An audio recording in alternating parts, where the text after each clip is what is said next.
Boa tarde a todos, tudo bem? É um enorme prazer ter vocês aqui com a gente hoje. Meu nome é Fábio Cuba, sou gerente comercial da eConstru Market e estou hoje com a Rosana Leal, que vai falar sobre o tema gestão de compras em momentos de crise. A gente fica contente de ter a atenção de vocês. Eu vou passar rapidamente alguns slides e na sequência a gente já vai começar com a Rosana Leal, tá? Bom, este evento tem a realização da eConstru Market. Para quem não conhece, é líder em soluções de internet para empresas e profissionais da construção civil. A eConstru Market está há 14 anos no mercado e ela tem 3 plataformas de serviços: o Constru Compras, o Constru Manager e a Rede de Obras. Tem também 3 portais: o portal AEC Web, Galeria da Arquitetura e Portal dos Equipamentos. Se vocês quiserem conhecer mais, acessem www.econstrumarket.com.br. Tá?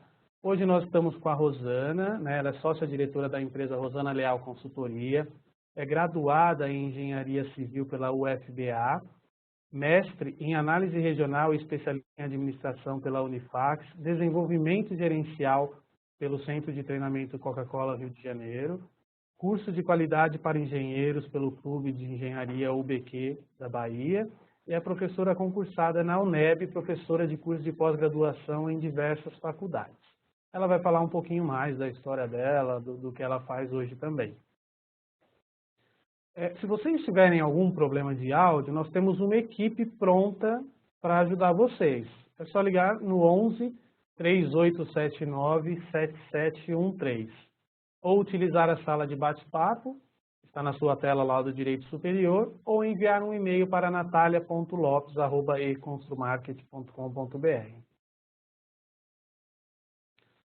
Bom, como será este evento?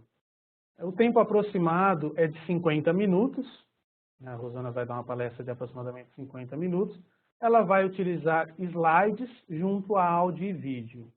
Haverá uma enquete também durante o evento. No final do evento, nós abriremos para perguntas e respostas, então vocês podem já fazer perguntas e respostas durante o evento, que a nossa equipe vai selecionar essas perguntas para depois a Rosana responder. Tá? Você pode interagir nesse evento, a gente pede que você interaja nesse evento, né? Então você pode enviar perguntas a qualquer momento, se for pertinentes ao palestrante, nós encaminharemos, e se for outros assuntos, nossa equipe vai ter o enorme prazer em responder. Você tem uma enquete que você pode opinar, dar suas sugestões em relação a temas futuros, o que você está achando do conteúdo, enfim, onde você pode interagir. Downloads, você pode fazer downloads de arquivos que sejam compartilhados, e opiniões e sugestões também vocês podem enviar ou pelo bate-papo ou através do e-mail natalia.lopes@e-construmarket.com.br.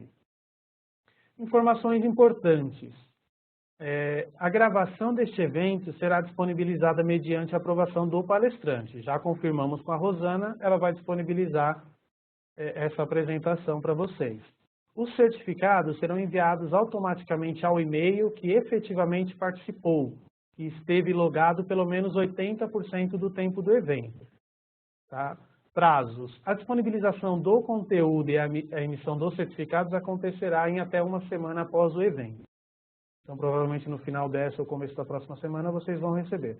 Certificados em grupo. Se você está participando em grupo, é preciso que um responsável envie um e-mail com o nome completo e e-mail de todos os participantes para a Natália, natalia.lopes@econstrumarket.com.br. Os certificados só serão emitidos para participantes que estavam previamente cadastrados antes deste evento iniciar. Perguntas. Caso a Rosana não consiga responder todas as perguntas por conta de tempo, nós vamos repassá-las e pedir que ela tenha a gentileza de responder para vocês posteriormente. O patrocinador deste evento é o Constru Compras. Para quem não conhece, é um serviço de e-commerce especializado na construção civil, consolidado há mais de 14 anos de sucesso, atendendo mais de 1000 construtoras. Essa ferramenta permite que construtoras se relacionem com uma rede qualificada de fornecedores, gerando agilidade, facilidade e muita economia.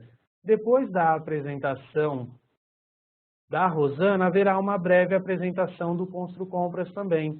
que é uma ferramenta que vai de encontro, inclusive, ao tema que vai ser abordado aqui pela Rosana. Aqui são algumas das empresas que utilizam. E, bom, agora sim, já vamos começar o evento. Agradeço a boa vontade da Rosana de se locomover lá de Salvador até São Paulo aqui para realizar este evento. Tá? Obrigado, Rosana. Estou passando para você. Boa apresentação.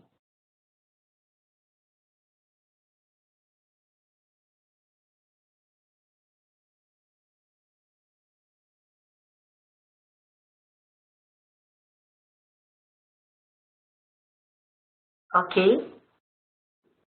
Pronto. Agora nós podemos começar. Vamos conversar um pouquinho aqui sobre crise. Estamos falando de crise. Quando o pessoal entrou em contato comigo, falando sobre gestão de compras em momento de crise, eu achei bem interessante isso.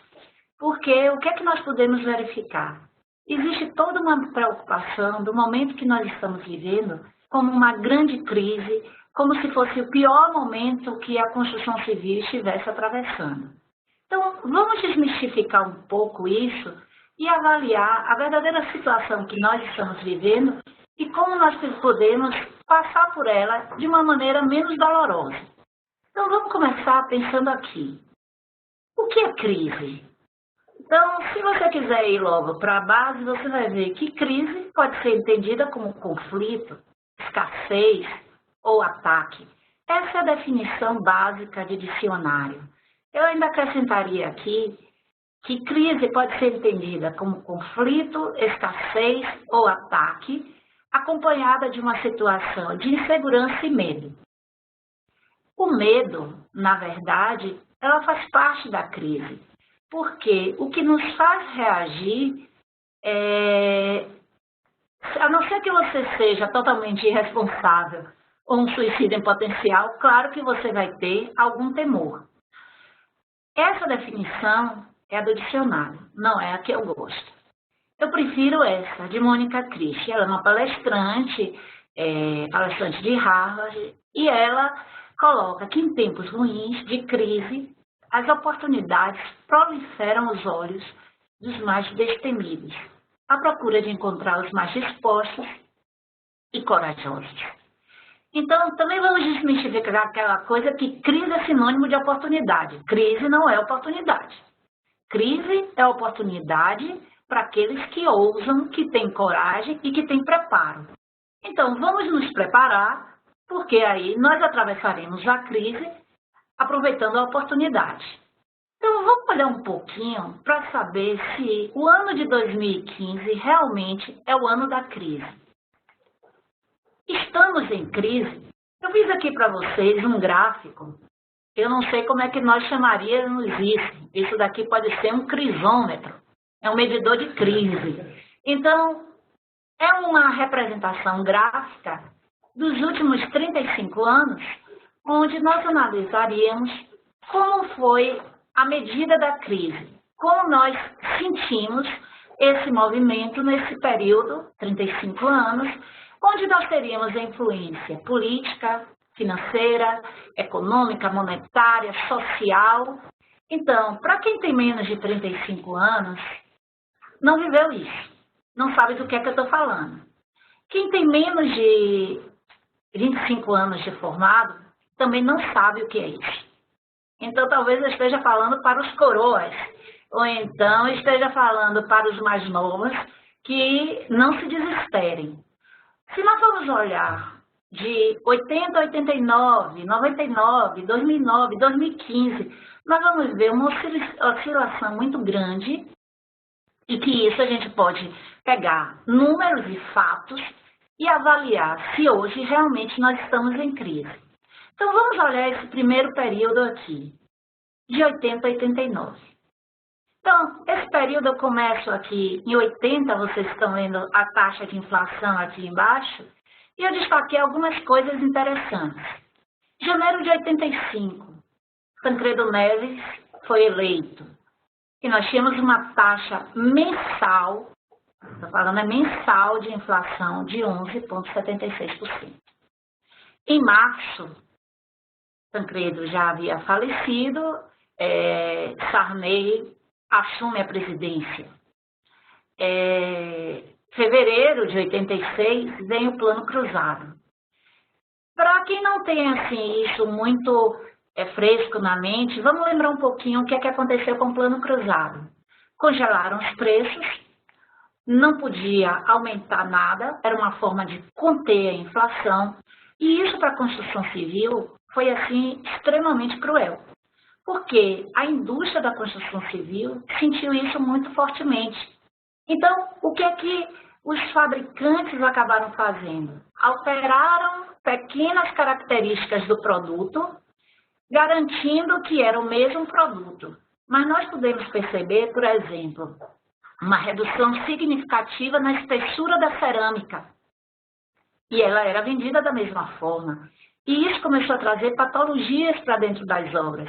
Aí você diz, mas eu estou com o mesmo produto. Sim, o que você negociou e o que você quis adquirir foi uma coisa. O que você recebeu foi outra. Isso é crise para compras. Então, olha o número. Em 80, nós tínhamos 110,2% de inflação ao ano. Mas esse é um número até tranquilo se nós olharmos e percebemos que 89 foi 1.782, quase 1.783% ao ano. Hoje, quando se fala em 8% ao ano, eu digo para vocês que não é nada daquilo que nós vivemos. Nessa década, nós tivemos também um fato interessante, que foi a extinção do BNH. BNH era o Banco Nacional de Habitação e nós tínhamos um plano de habitação popular, habitação para a classe média, e ele foi fechado de uma hora para outra, e a Caixa Econômica, sem nenhuma expertise em relação à habitação, recebeu de presente o mercado imobiliário para fazer a gestão. Então, nesse momento aqui, nós podemos dizer que a crise ela era significativa. Teve uma melhorazinha, mas quando está ruim ainda pode piorar, acreditem. E nós fomos para a década de 90, onde nós tivemos a inflação mensal de 82%. E nós chegamos em 93 com 2.700, quase 9% de inflação ao ano.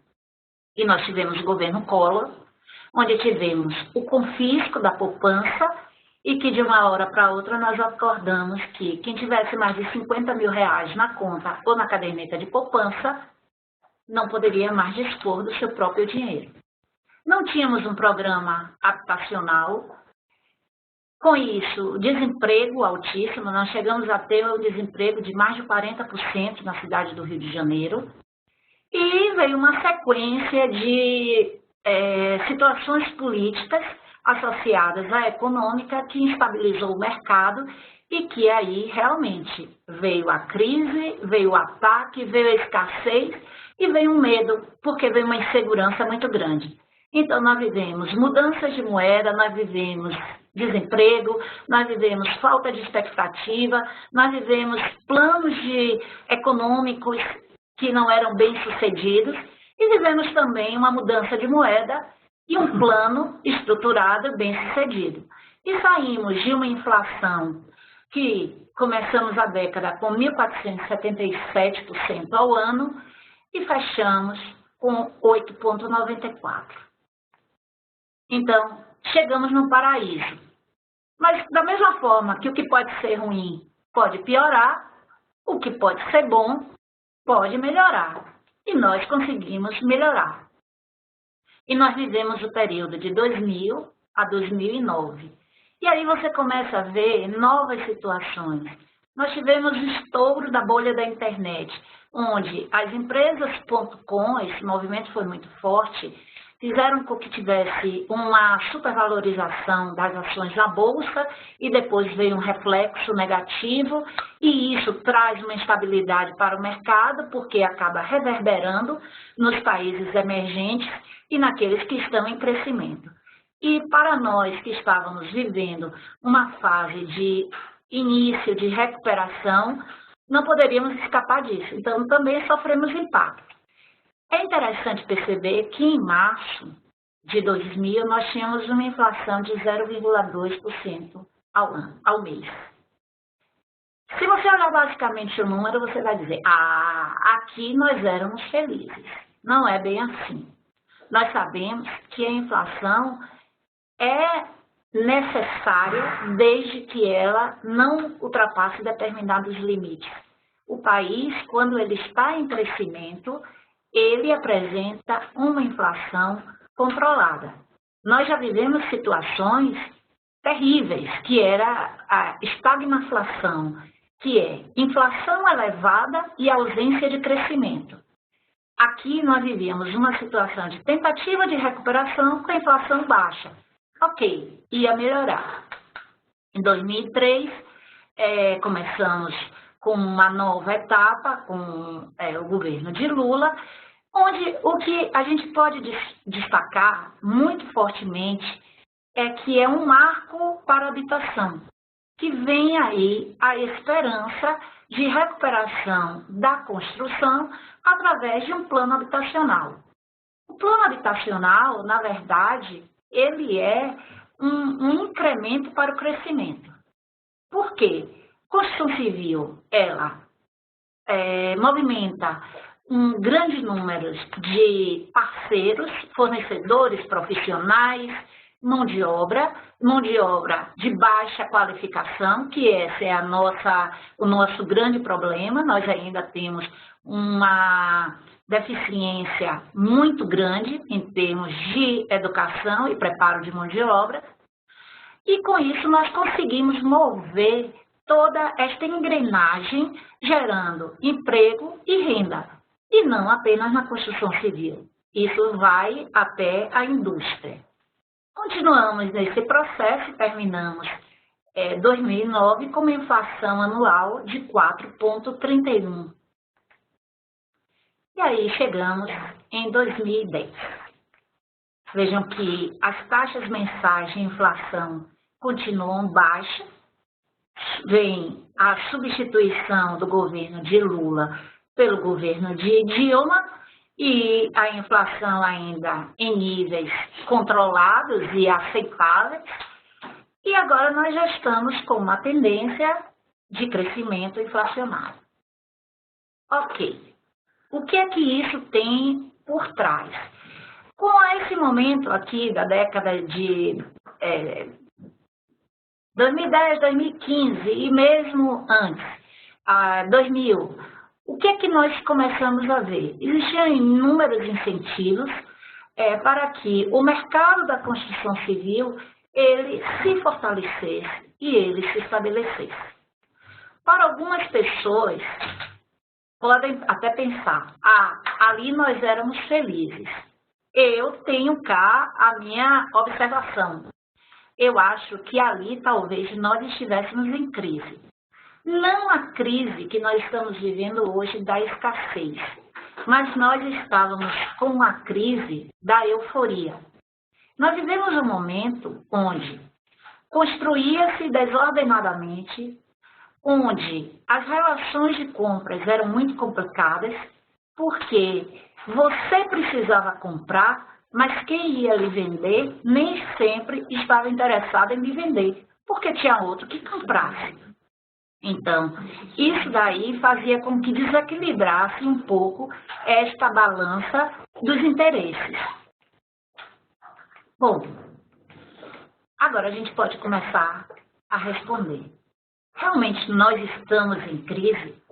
Eu gosto muito dessa imagem, porque essa imagem mostra aquela senhora idosa de cabelos brancos que perdeu o viço, se olhando no espelho, querendo enxergar a gatinha, né? Que já não é mais.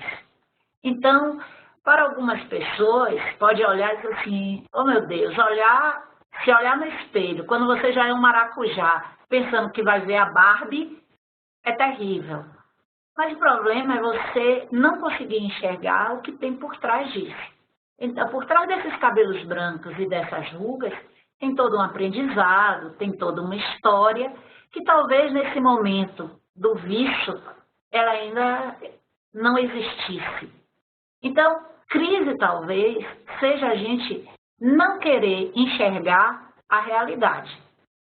Crise é você estar cego para as transformações. Crise é você congelar e querer que as coisas mudem o seu rumo natural. Então, uma coisa é fato, todo dia é diferente do outro. Bom, algum tempo atrás, eu andei estudando um pouquinho mais sobre isso. E eu fui, em 2005, há 10 anos atrás, eu apresentei uma pesquisa que foi o fruto do meu mestrado, onde eu pesquisei o movimento da política habitacional, mercado habitacional, como ela aconteceu, o foco na administração de materiais. E uma das coisas que eu fui pesquisar foram os sobreviventes ao fechamento do BNH. Então, foram aquelas empresas que vinham trabalhando para o BNH ou que foram criadas antes do fechamento do BNH e que viveram um momento de uma hora para outra não ter mais aquele incentivo de um programa habitacional. E essas empresas não eram grandes números, a pesquisa foi feita em Salvador, eu avaliei todo o Brasil, mas a pesquisa foi focada em Salvador. E eu perguntava a esses sobreviventes qual a ferramenta que eles utilizavam para determinar o momento ideal de compra. 71% dos entrevistados responderam que eles utilizavam um cronograma físico-financeiro. Outros diziam que era a curva ABC. Outros foram verdadeiros. Esses são os meus prediletos, que foram dizendo logo, eu uso o feeling. Quando o sentimento é que me diz o que é que eu vou fazer. E outros diziam que era um sistema de controle de compras. Quando a gente analisa esse gráfico, a gente vai ver que, na verdade, estávamos comprando muito mal. Porque um cronograma físico-financeiro de obra, ele jamais vai conseguir determinar o momento ideal de você efetuar uma compra. E eu evoluí mais nessa pesquisa e fui perguntar, sim, e qual o momento da crise, das dificuldades, qual foi a estratégia que foi utilizada para você otimizar a compra? E alguns disseram que era completamente desnecessário desenvolver estratégias. Teve gente que disse, olha, eu ficava quieto, esperando, eles ficavam lá discutindo novas técnicas. Quando o mercado mostrava o caminho a seguir, era nesse caminho que eu embarcava. Outras empresas que conseguiram se organizar, se juntar, formar grupos, foram buscar importação de cimento, uma boa parte antecipava a compra. Essa situação aqui é muito interessante. Aquisição de uma loja de materiais de construção. O construtor me disse o seguinte, que ele tentava comprar com o fabricante.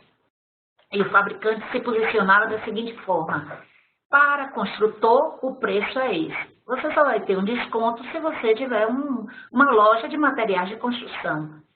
E ele provava, por A mais B, que o volume dele justificaria um tratamento diferenciado. Mas o fabricante não abria mão.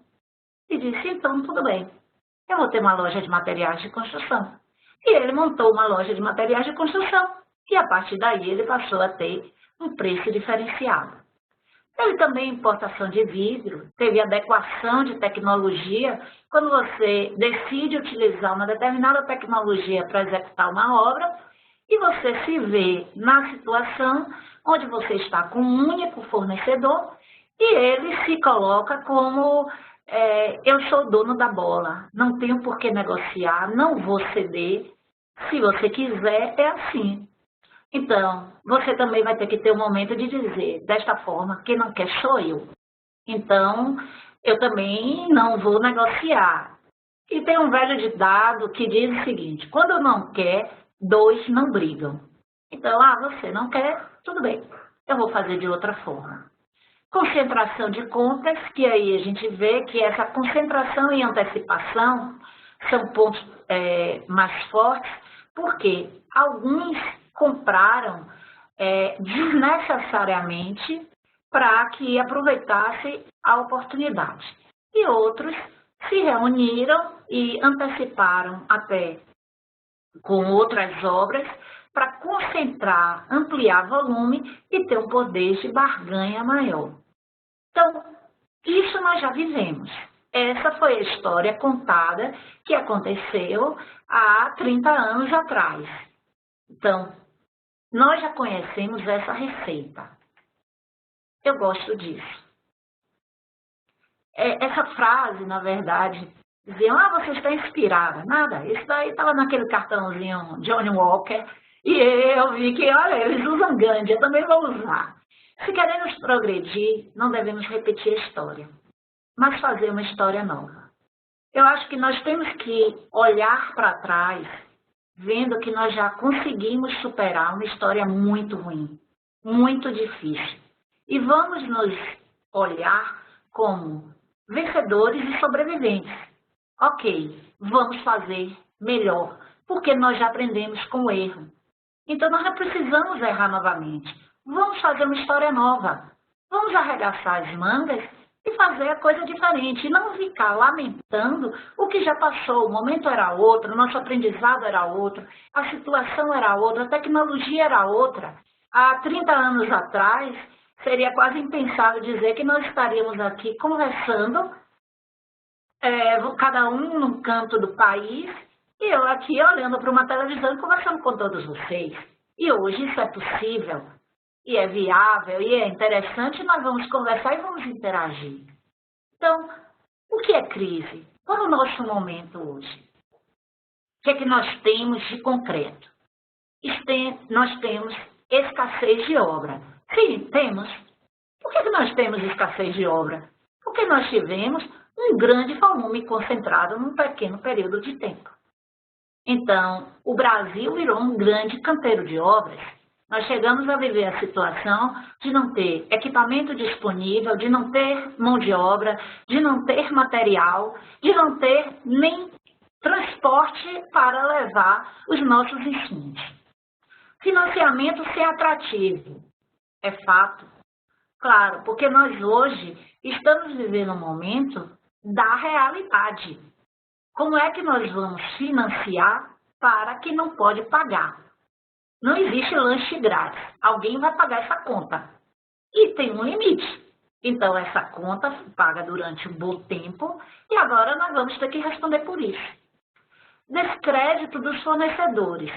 Sim, porque da mesma forma que existe esse zum e essa pressão, é crise, também existe aquela coisa, olha, vai quebrar. Olha, já vi essa história. Sim, eu já vi diversas histórias. E também já vi histórias serem mudadas. Nós estamos num país que no ano passado acreditávamos que a Copa é nossa. Ninguém esqueceu 7-1, né? Descrédito dos clientes. Claro, o cliente, aqueles que têm cabelo branco, eles não esqueceram que grandes empresas já fecharam as portas. E num momento onde estavam com inúmeros canteiros de obra no Brasil e de uma hora para outra fecharam e deixaram os clientes a ver navio. Escassez de energia. Isso é interessante, porque há mais de 20 anos atrás, quando eu estava lá fazendo a pós-graduação em administração, um professor de economia conversava com a gente e dizia que o grande elemento para barrar o crescimento do país seria a energia. Que se nós fôssemos olhar os nossos recursos, a disponibilidade de recursos, aqui estava o gargalo do crescimento. Bom, isso é fato e a culpa não é de São Pedro. Por favor, não vamos tirar o crédito do santo. Hoje temos pelo outro lado, quedas nas vendas. Claro, quem é que vai comprar apartamento se não tem salário? Para de comprar. E também tem uma outra coisa. Hoje nós ainda temos um estoque de produtos, de imóveis, que foram gerados num momento de extrema euforia, onde terrenos eram caros, mão de obra, quando eu falo mão de obra até do engenheiro em si, estava super valorizada, onde o transporte era mais caro, porque estava associado à escassez pelo limite da produção. Então, esse estoque que tem hoje, ele ainda está com um preço elevado. E claro, se as empresas quiserem manter esse equilíbrio, eles vão ter que fazer um ajuste. E ajuste o que é mais interessante? É eu manter o meu estoque de imóveis desabitados, onde eu vou ter que bancar financiamento para o banco, ou eu vou ter que ceder um pouco e tentar negociar para pelo menos não perder dinheiro. Dificuldade de fornecimento, sim, porque o medo existe e as empresas, com esse arroxo, esse momento, elas estão inclusive tendo que demitir, isso dificulta fornecimento, encarecimento do frete, claro. Se nós temos escassez de energia, e quando eu falo não é só energia elétrica, mas o recurso, o preço do combustível subindo, o frete vem como reflexo.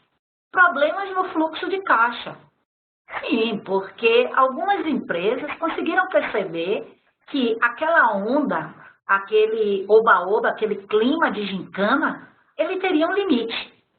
E começaram a se preparar para o contrafluxo, para entre-safra. E outros não. Outros continuaram a insistir como se aquela euforia não fosse terminar nunca. E não é assim.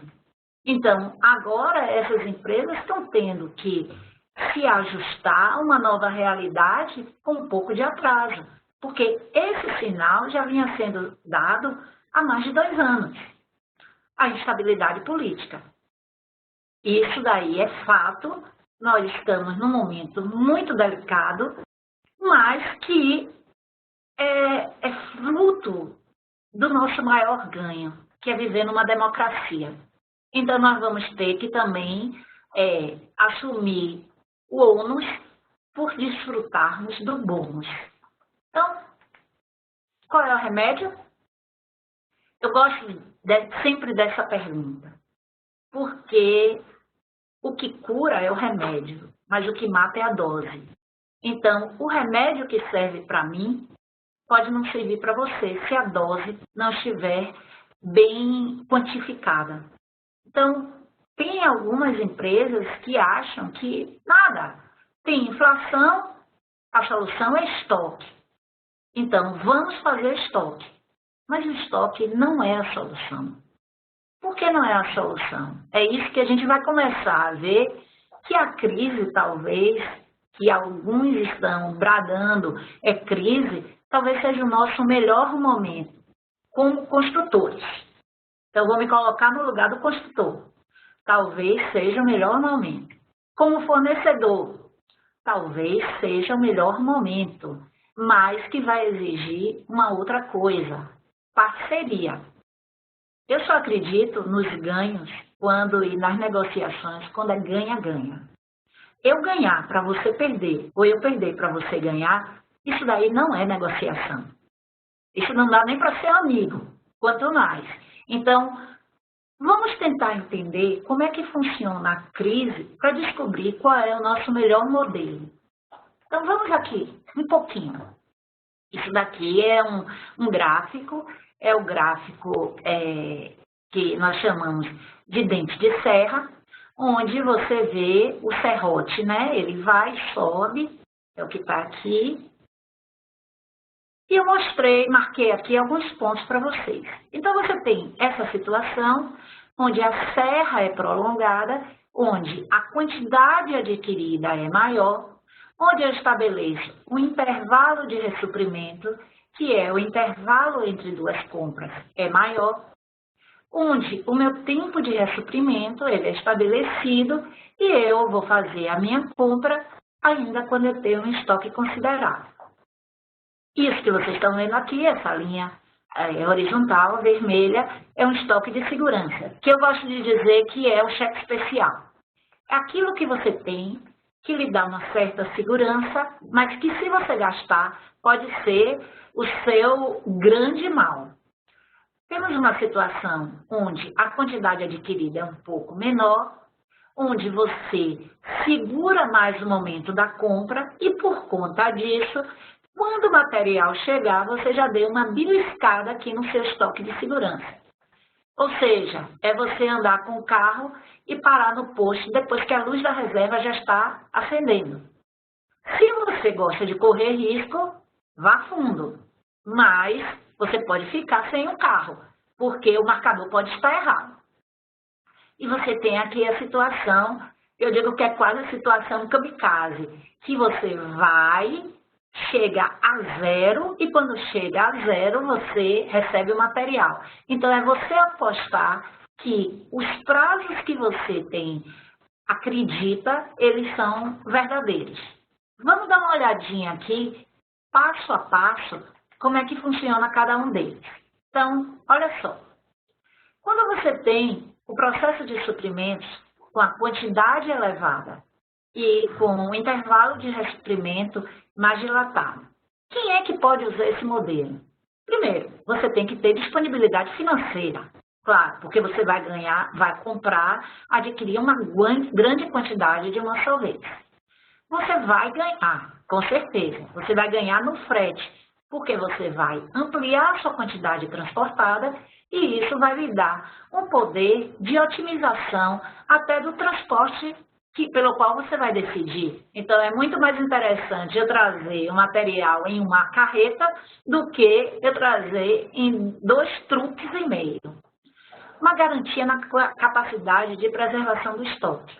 Eu só posso fazer isso se eu tiver a certeza de que o que vai chegar não vai ser deteriorado dentro de casa. Eu gosto de dar o exemplo do iogurte quando entra em promoção. O supermercado coloca iogurte em promoção. Você vai passando e diz, oba, está em promoção. E você deixa de olhar a validade. Aí você compra 10 iogurtes quando você só consegue consumir 5. Você comprou prejuízo, porque ele vai vencer dentro da sua casa. Para um fornecedor, foi maravilhoso. Para você, é péssimo.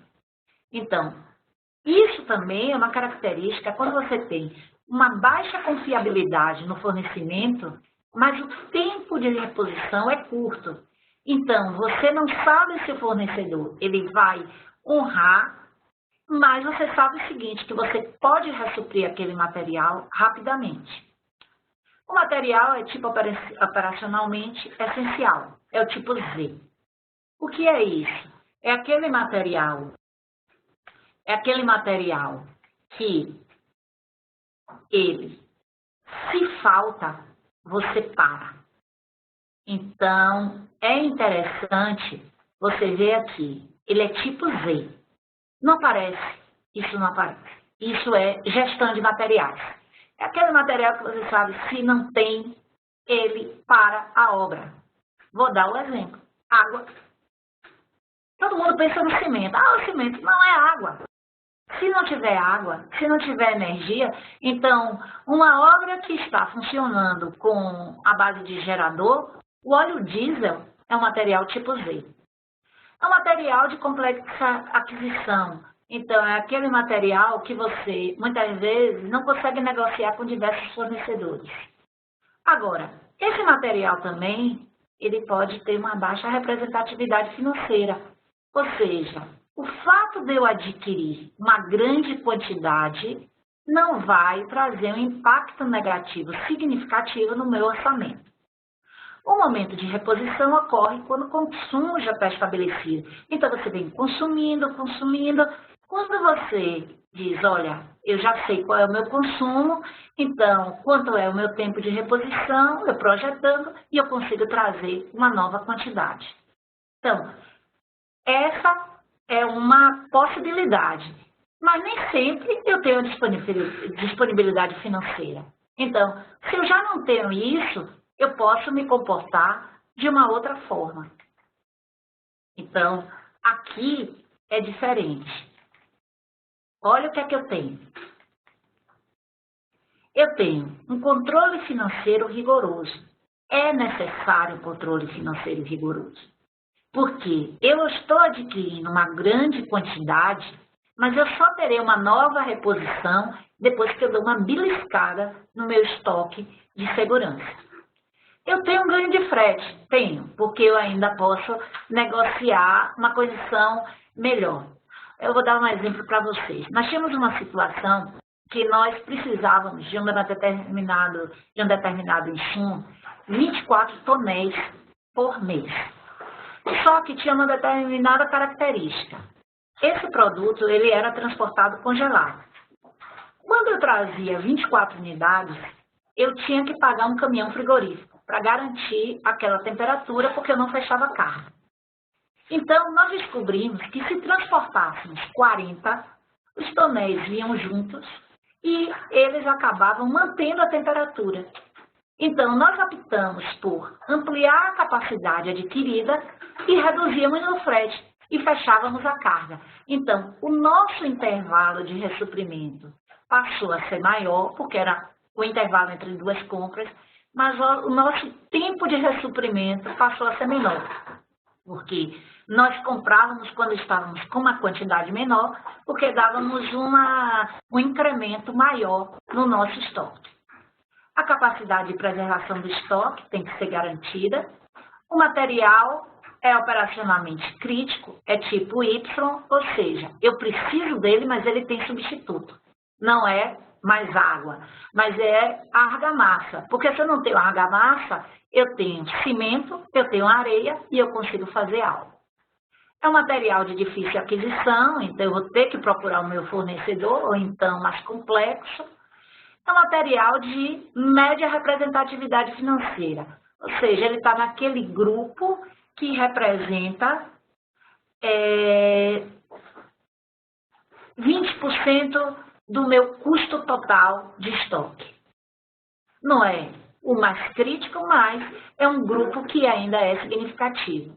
Ou então, até itens que não tenham impacto tão grande na parte financeira. O momento de reposição ocorre com grande parte do estoque consumido. Então, se isso é um estoque de segurança, eu já estou chegando perto do meu limite. Tenho que tomar mais cuidado. E o estoque de segurança, ele é utilizado como complemento do estoque. Temos um outro modelo. Talvez esse seja o grande modelo para nós sairmos do que dizem que estamos vivendo, que é crise. Ao momento que nós temos escassez financeira. Escassez financeira exige controle de compras, exige negociação, exige gestão, exige preservação de estoque. Então, o ganho com o frete não é tão significativo, mas nós precisamos ainda garantir a preservação do estoque. E ela muitas vezes é duvidosa. Então, eu não vou fazer o estoque, não vou elevar o meu estoque, porque eu vou acabar tendo que fazer a gestão e isso vai ser um complicador. O material tem elevada representatividade financeira. Então, se eu faço uma compra muito elevada, se eu já tenho uma escassez financeira, eu vou me endividar mais.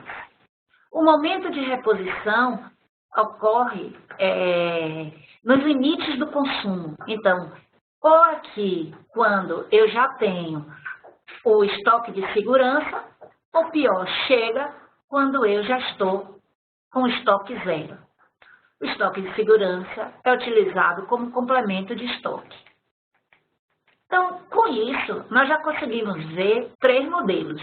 É o modelo que eu me superestoco, então eu jogo meu estoque para cima e vou ter que administrar a gestão do meu material dentro de casa. E vou ter um grande desembolso.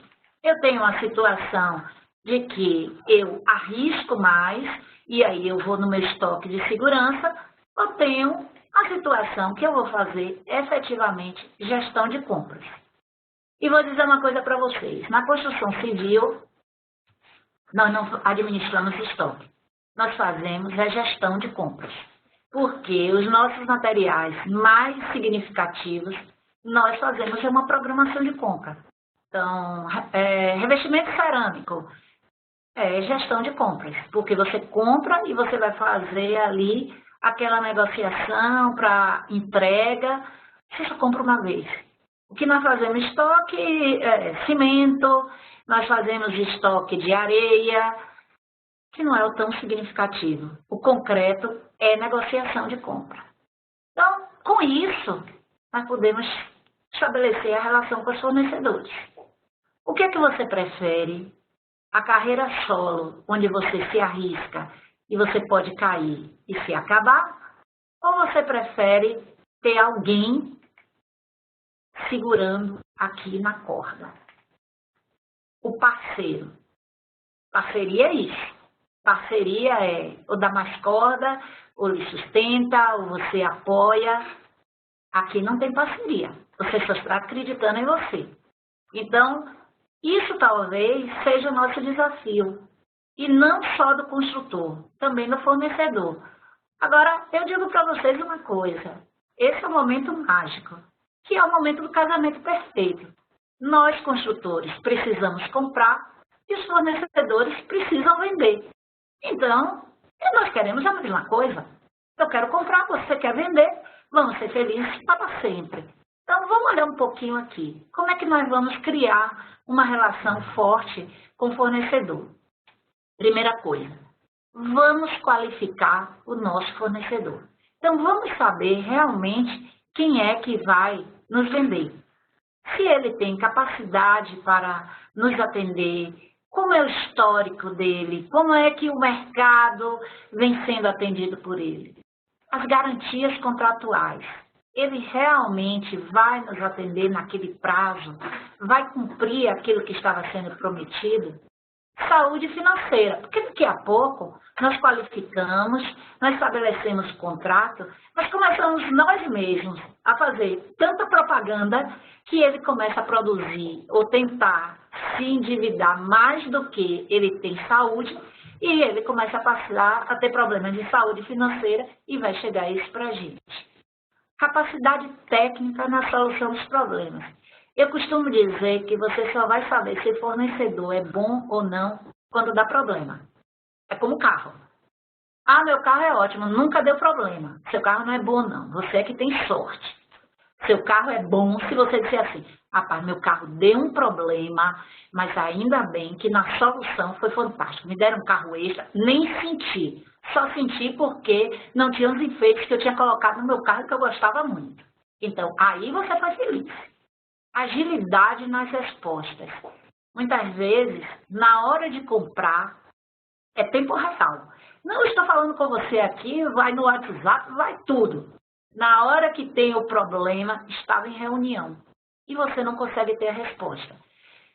É cruel isso, mas 1 minuto para quem está do lado de dentro do banheiro é diferente de 1 minuto para quem está do lado de fora. Então, quem está com problema precisa ser atendido de imediato. A responsabilidade no processo de suprimentos, assistência técnica. Então, quem vai me atender? Quem vai resolver o problema? A avaliação do fornecedor, isso é essencial e nós precisamos fazer. Fui bem atendido? Como foi? E passar isso. A gente acaba colocando uma posição tipo, não falo mal. Sim, eu não quero que você fale mal. Fale a verdade. Se você diz, olha, eu tive um momento complicado e foi resolvido desta forma, se eu não conto, nem o fornecedor evolui, nem você começa a se vacinar para novos problemas. Novas modalidades de fornecimento. Então, é o momento de nós estabelecermos contratos, parcerias. Então, olha, vamos fidelizar, é possível, por que não? E aí sim, nós vamos estabelecer a relação ganha-ganha. Aí é positivo. Todos nós estaremos bem. Com isso, nós chegamos a um fornecedor que é muito importante, que é o transportador. Porque quando nós estamos comprando, muitas vezes, nós queremos impor ao fornecedor algo que ele não se disponibiliza. Por exemplo, eu quero que você assuma o frete. Eu quero o frete FIF. E o fornecedor diz, eu só faço FOB. Ah, mas eu quero CIF. Não, mas eu só faço FOB. Qual é a grande diferença? Aqui você está dizendo ao seu fornecedor, eu quero que você faça a gestão do transporte. E ele diz, não, a responsabilidade por transportar é sua. É o exemplo do ovo de Páscoa. Se eu for comprar ovo de Páscoa, eu quero que o frete seja CIF. Porque se o caminhão virar no meio do caminho, mesmo o fornecedor devolvendo o meu dinheiro, ele não vai devolver o produto. Então, corre o risco de amanhã, que é Páscoa, eu não ter produto, mas ter o dinheiro. Não é isso que eu quero. A definição do veículo. Então, às vezes, a gente tem que começar a fazer perguntas que não são tão claras. Qual é o volume? Qual é o peso? Sim, como é que vai ser? Qual é a quantidade? Qual é o melhor caminhão? Sim, mas esse caminhão consegue transportar circular na cidade e entrar na minha obra nesse momento? Autorização de carregamento. Nós tivemos uma situação muito interessante, que foi o seguinte. Nós precisávamos ir buscar um grande volume de material, era o equipamento. E tínhamos combinado que esse equipamento viria num determinado veículo. Quando o transportador foi para buscar, o fornecedor não tinha todo o equipamento disponível. Então, ele carregou apenas uma parte. E nós tínhamos acordado um determinado veículo, o veículo veio com metade da carga. E nós tivemos que pagar um frete muito superior àquele que era acordado. Se você perguntar de quem foi a culpa, de quem é que tem que responder por isso, eu posso dizer para vocês o seguinte, o fornecedor não foi meu parceiro e o transportador também não. Porque o mínimo que o transportador poderia ter dito era, olha, ele não tem todo o material. Você autoriza o carregamento? Se você não autoriza, segura e você vai resolver com o fornecedor. Acertar o valor do frete e considerem que seguro é algo importante, porque nós vivemos num país que roubam caminhão daqui para ali. Se roubam um caminhão com dinamite, imagine um caminhão com um elevador, com um revestimento cerâmico. Seguro é a solução? Não. Nem o dinheiro não vai dar tudo, não. Porque o dinheiro sem o material não vai agregar muita coisa para mim. Então, vamos aprender um pouquinho com o erro dos outros. Olha aqui.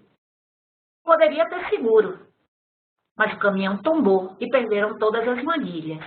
Se isso daqui era uma obra que definiria a inauguração de um determinado trecho de uma estrada, pode devolver o dinheiro, mas não resolve o problema. A multa que eu vou pagar pela ausência do material é muito maior.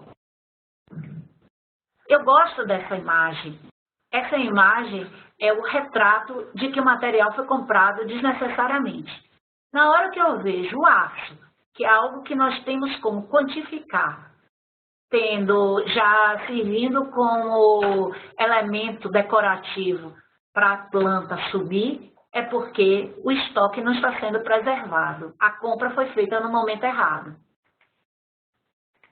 Isso daqui também é uma situação interessante. Você tem o produto, um produto nobre, caro, e aí está tomando chuva. E quando você vai mobilizar esse material, essa embalagem vai romper, você vai perder controle de lote, você não vai ter a certeza de qual a tonalidade, qual o lote, e você vai ter problemas lá na ponta com o seu cliente, porque você não vai garantir assistência técnica. Adianta eu ter esse material dentro de casa? Não. Eu estou transferindo o problema do fornecedor para mim. Então, quem vai fazer agora a gestão de estoque sou eu. Aqui vocês veem peças que são alugadas. Poxa, é alugada, eu vou ter que devolver e eu não preservo? Isso daqui é queimar dinheiro. Para que eu tenho esse estoque? Aqui é o retrato do ganha-perde. Quando você vai negociar, o fornecedor diz, olha, eu preciso aumentar um pouco para fazer a embalagem adequada. E o construtor diz, não precisa, eu tenho equipamento, eu tenho uma empilhadeira, eu tenho uma bobcat, eu tenho uma grua e eu tiro o material. Só que a embalagem para esse material, ela não suporta essa movimentação. Então, o que é que acontece? Quando eu tento mobilizar, eu perco o meu material. E isso daqui é prejuízo só meu. Porque contratualmente eu não negociei bem. Isso é um problema de compras. Então, o que é que o momento exige? Primeiro, eu gostaria de ir de baixo para cima. O momento exige essa parte maior, que é conhecimento. E é isso que a gente está fazendo aqui. A gente está discutindo qual seria o caminho, abrindo uma nova forma de pensar. Exige controle. Controle, sim, é eu saber efetivamente quanto custa, quanto eu gasto, quanto é possível negociar. No momento que nós estamos vivendo, estabelecer novas parcerias. Fornecedor não é inimigo, fornecedor é parceiro. Então, quem é parceiro, a gente não trata mal, a gente trata bem. E parceria só funciona quando é dos dois lados. Esse negócio que eu sou seu parceiro e você é meu algoz, isso não é parceria. E inovação. Vamos sair do lugar comum e ficar olhando um modelo que foi aplicado e foi bem sucedido, talvez, numa outra situação. Isso foi num outro momento. Vamos viver o presente com aquilo que hoje está nos sendo oferecido e reservado. Então, a situação é diferente. O equilíbrio não é fácil, mas talvez seja o que nós devemos perseguir. E aí, para terminar, eu gosto muito dessa imagem. Eu acho que essa imagem, talvez, é que venha trazer o maior aprendizado para esse nosso momento. Quando você olha para Alain Fonteles de Oliveira, brasileiro, atleta, ele não tem as pernas, é amputado, ele foi medalha de ouro nos Jogos Paralímpicos. Não é porque certas coisas são difíceis que nós não ousamos. É justamente porque não ousamos que tais coisas são difíceis. Então, ousadia é o que vai nos fazer diferente e que nos vai dar a condição de superação. E nós podemos fazer isso muito bem. Não é jeitinho brasileiro, não, nem lei de Gerson. Isso daí é ultrapassado, é até imoral falar nisso. Eu não gosto de jeitinho brasileiro, não, e não gosto de usar esse termo. Eu gosto de superação. Eu gosto de ousadia, eu gosto de palavras como coragem, determinação, e isso a gente consegue fazer muito bem. Foi muito bom estar com vocês, eu espero que tenha sido, pelo menos, esclarecedor em algum ponto, e eu estou à disposição para vocês. Se não der para responder tudo, vocês têm aí o meu contato, e nós vamos voltar a conversar. E agora é com vocês, Fábio.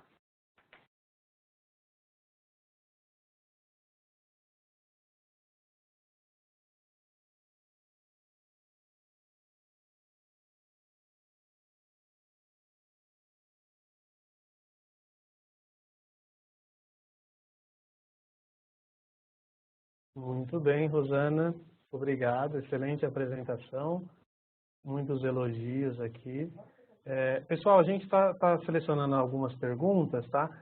Enquanto isso, nós vamos rodar uma sondagem aqui, uma enquete para vocês falarem um pouquinho para a gente o que vocês acharam, tá?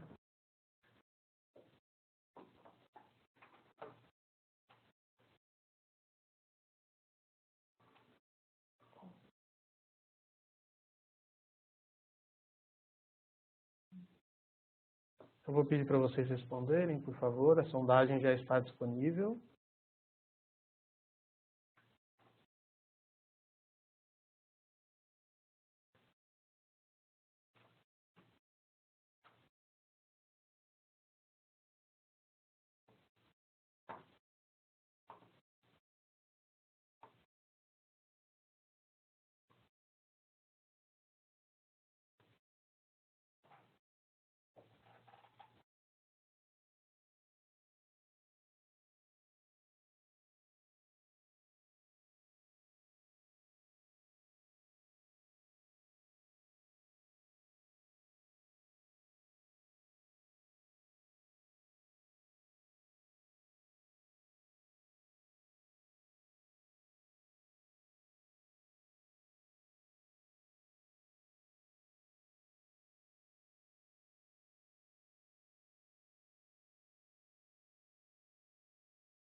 Bom, pessoal, enquanto vocês vão terminando, aí boa parte da sondagem, da enquete já foi respondida, nós vamos já iniciar as perguntas, tá?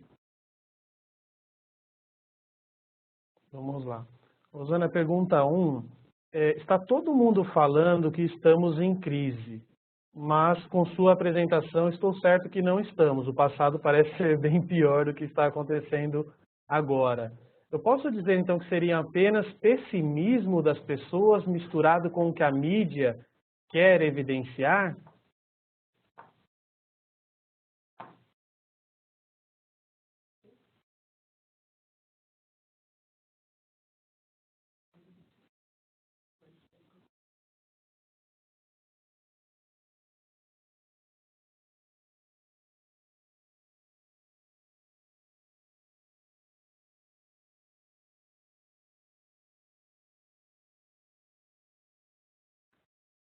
Pronto.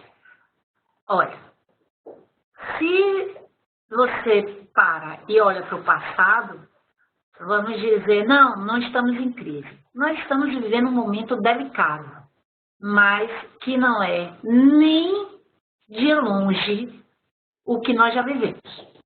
Então, o momento já foi muito pior, agora não quer dizer que não pode piorar, não. O que nós estamos vivendo é um momento que depois de ter convivido com pelo menos 10 anos, muito positivo, muito favorável, muito promissores, nós estamos caindo numa realidade que é a verdadeira.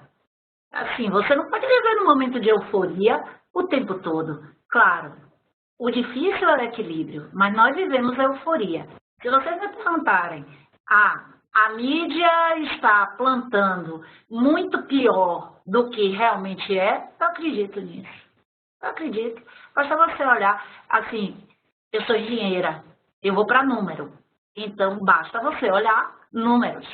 Então, eu estava saindo agora de manhã de Salvador, estava dizendo que teve um incremento na produção na Bahia. Eu disse, mas nós não estamos em crise, não era para estar caindo. E foi interessante que o repórter disse, estranhamente, eu digo, por que estranhamente? É para ficar esperando que dê para trás, que dê errado? Então, já foi muito pior. Agora não estou dizendo que nós estamos vivendo um momento bom, porque talvez o pior elemento hoje não seja inflação, o pior elemento se chama incerteza. E a incerteza planta o medo. Aí sim, nós temos que nos preocupar.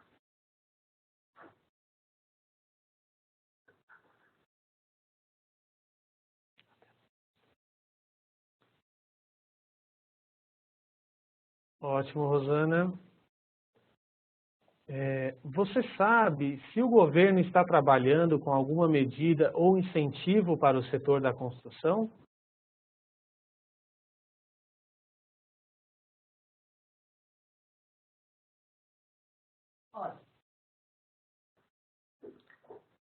Na verdade, já existe um movimento que eu acho que isso daí é que nós temos que ficar atentos.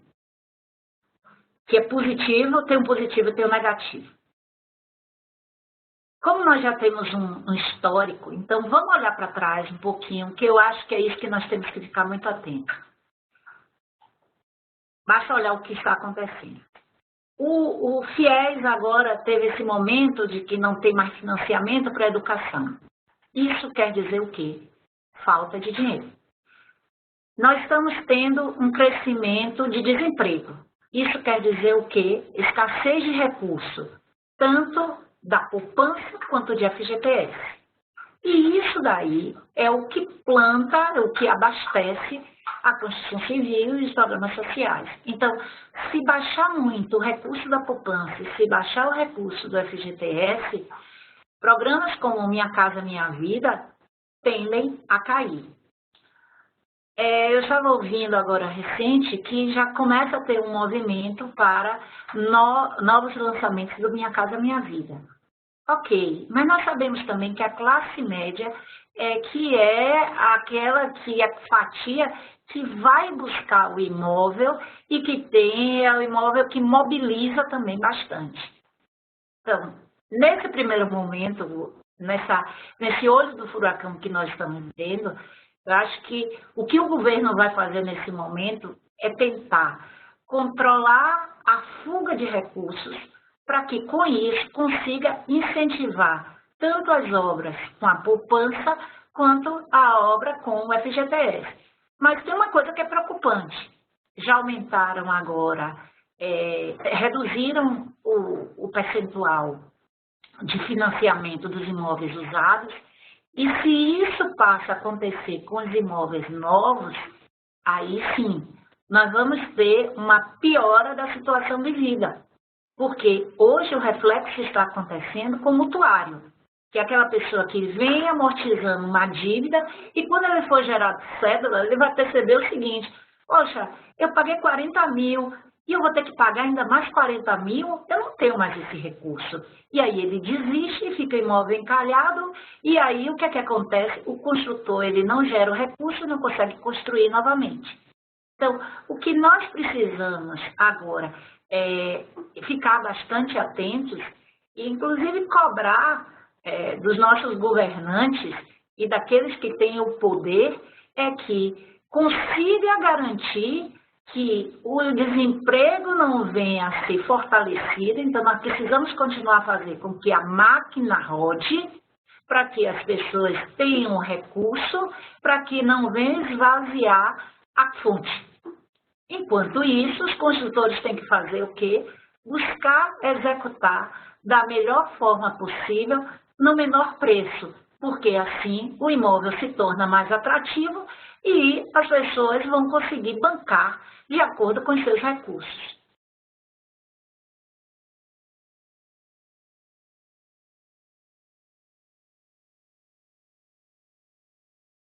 Ótimo, Rosana. Pessoal, tem mais algumas perguntas aqui. Só vou pedir para vocês, depois da gente terminar essas perguntas, vai ter uma breve apresentação do Constru Compras, tá? Se vocês puderem ficar mais 10 minutos, eu acho que vai ser bem interessante para vocês. Vamos lá, pergunta 3. Rosana, com tudo isso, podemos dizer que hoje seria o melhor momento para negociar e para comprar e que vale avaliar a possibilidade de antecipar algumas compras?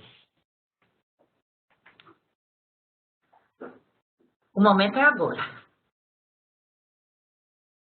O momento é agora. O momento de negociação é esse. E vale não só antecipar, mas eu acho que vale muito mais a pena nós nos unirmos para comprar melhor. Nós vivemos uma situação recente onde o mercado estava aquecido para a produção, onde nós tentávamos negociar e o fornecedor não ia nem nos visitar. Por quê? Você não compra, mas eu tenho quem queira.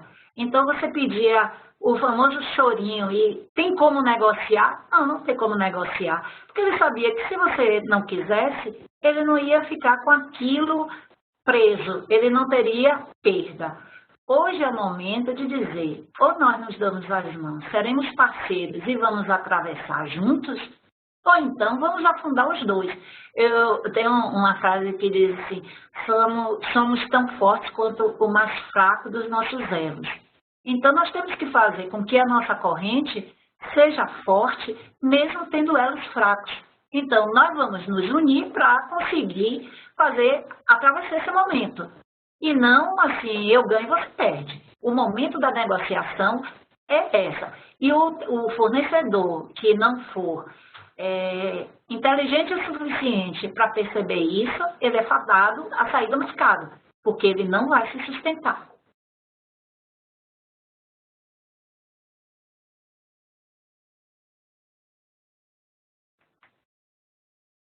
Ótimo, Rosana. Vamos lá, mais uma pergunta. Como buscar novos fornecedores e, em média, quantos fornecedores devo ter em um mapa?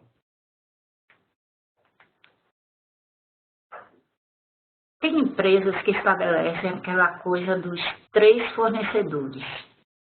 Depende do que você vai comprar. Por quê? Se você tem uma especificação muito clara, com certeza você não vai ter 10, 20 fornecedores.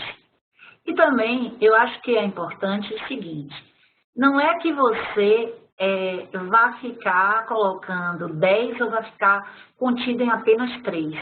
Mas a solução é busque novos fornecedores, mas também teste e avalie seus fornecedores. Porque se você não for buscar fornecedor novo, você não vai nem perceber quando alguém tiver o potencial de lhe oferecer algo melhor. É aquela coisa, time que não está mexendo, que não está ganhando, não se mexe, isso daí não é assim não, viu? Essa coisa de que time que não está ganhando, que está ganhando não se mexe, não. Time que está ganhando, às vezes a gente mexe e goleia. Então, vale a pena olhar o outro lado. Não é virar franco atirador, nem ficar fazendo aquele leilão, atira mais um pouco, tira mais.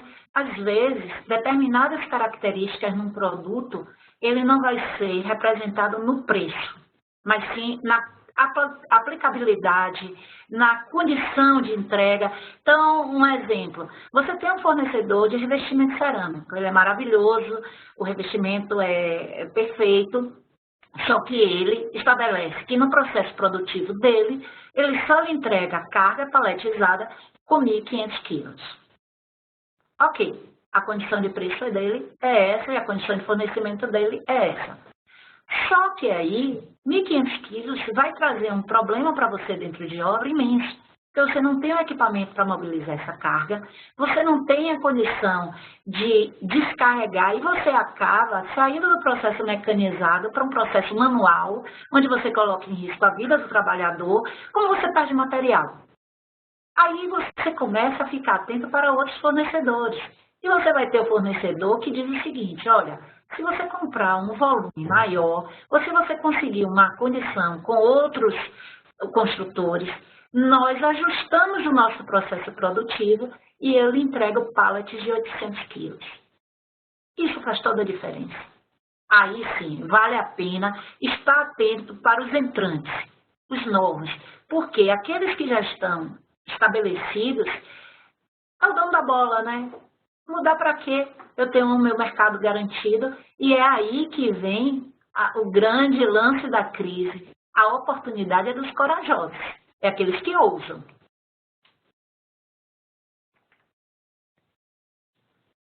Excelente, Rosana. Bom, para a gente fechar, fazer a última pergunta, tá? Infelizmente, tem muitas outras perguntas que não vai dar para ser respondidas hoje, a gente vai repassar depois para a Rosana. O departamento de compras deveria ser melhor valorizado e mais respeitado, já que pode diretamente fazer com que a construtora tenha uma redução nos custos? Ele deveria ser mais valorizado para reconhecer isso, mas antes de qualquer coisa, ele deveria ser melhor qualificado. Então, quem tem a decisão de gastar, quem tem o poder de gastar, o mínimo que ele tem que ter é um forte conhecimento de como ele está gastando. E o que eu vejo hoje é que tem determinados compradores que ele não consegue fazer as perguntas, porque o conhecimento está em você fazer as perguntas. Então, eu não vou lhe perguntar se você pode viver debaixo d'água se eu não conheço como é o seu sistema respiratório. Então, se você não vive debaixo d'água, eu digo, não vive por quê? Não pode? Então, é necessário uma qualificação e aí vem, olha a oportunidade. É o momento dos engenheiros se estarem mais atentos para a formação do gestor de suprimentos, daquele profissional que ele tem capacidade técnica, ele conhece norma técnica, ele conhece o jogo monetário, ele sabe fazer uma conta, ele sabe interpretar uma taxa, ele sabe discutir com o fornecedor, com o fabricante. Eu já tive situações de que a gente pedia uma determinada informação ao gerente de logística da indústria e ele respondia o seguinte, eu pedi ao engenheiro, pergunte para ele qual a capacidade, qual a carga do pallet, qual a dimensão do pallet e qual a maior dimensão da carga. E ele respondeu o seguinte, o que é que essa mulher quer saber? Para quê? Aí eu respondi, porque sou eu que estou comprando, tá bom? Então, às vezes, quem está comprando fica numa situação como assim, eu não vou perguntar porque isso é atestado de desconhecimento. Eu digo sempre, quem não tem dúvida é quem não estuda. Por que não perguntar? Eu não tenho a obrigação de saber tudo. Vocês podem estar me fazendo perguntas aqui, que eu vou dizer, me dê pelo menos 2 dias, deixa eu pesquisar um pouquinho. Então, eu não tenho todas as respostas. Olha que eu já tenho muito cabelo branco, mas eu não tenho as respostas. Então, vamos sair dessa situação de que eu tenho que ter todas as respostas. Nós estamos o tempo todo em formação. E é isso que faz com que a evolução exista. Hoje nós podemos fazer bem, mas amanhã nós podemos fazer melhor. Então, o setor tem que ser valorizado? Sim. Mas vamos valorizar aqueles que realmente merecem ser valorizados porque são qualificados, porque têm conhecimento. Lembra aquela imagem do equilíbrio? A base é o conhecimento.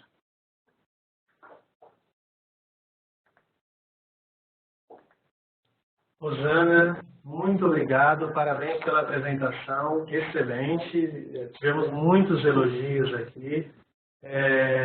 Espero contar com você em outras oportunidades. Tá? A gente tem uma preocupação, você falou agora no final sobre a qualificação, e a Econstru Marketing, ela preza muito a qualificação do setor, né? O setor da construção ainda, em alguns casos, muitos casos, na verdade, é um pouco atrasado. E a nossa empresa oferece esses eventos, né? Vocês podem até acessar dentro do Constru Compras outros eventos que nós já fizemos sobre gestão de compras e suprimentos, com o objetivo exatamente de qualificar melhor as pessoas e que elas consigam ter uma produtividade, um rendimento, crescer, né? Profissionalmente e pessoalmente. Então essa é uma das nossas preocupações.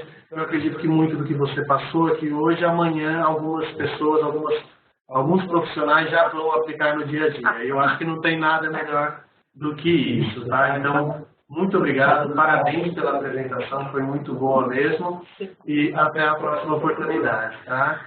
Até a próxima. Pessoal, eu vou pedir para vocês aguardarem só um minutinho. Nós vamos iniciar agora uma apresentação no Constru Compras, tá? Só um minutinho.